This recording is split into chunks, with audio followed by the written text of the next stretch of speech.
আমরা সবাই জানি এই বছরেও নিউ টাউনে প্রত্যেক বছরের মতন গোটা জানুয়ারি মাস জুড়ে শুরু হয়ে গিয়েছিল হস্তশিল্প মেলা।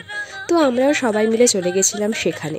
আমরা যারা হাতের কাজ দেখতে কিনতে ভালোবাসি তাদের কাছে এই মেলাটা কিন্তু একটা অনেক বড় ইমোশন। চোখের সামনে অনবদ্য সব শিল্পীদের সুন্দর সুন্দর হাতের কাজ দেখে সত্যি মনটা একদম জুড়িয়ে যাচ্ছিল। তার সঙ্গে ছিল এরকম সুন্দর সাঁওতালি নাচ, যার ক্লিপটা তোমাদের সাথে এই ভিডিওতে শেয়ার করে দিলাম।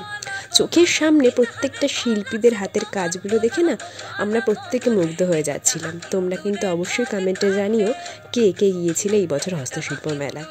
আর আমার এই ভিডিওটা তোমাদের ভালো লেগে থাকলে অবশ্যই একটা লাইক করে দিও, চ্যানেলটাকে সাবস্ক্রাইব করতে একদম ভুলো না। ও আরেকটা কথা, অনেককেই বলতে শুনি যে হস্তশিল্প মেলা জিনিসের খুব দাম। দেখো, হাতে বানানো জিনিসের দাম তো অবশ্যই বেশি হয়, কিন্তু দরদাম করে কিনতে পারলে এখানকার জিনিসও ভালো হয়।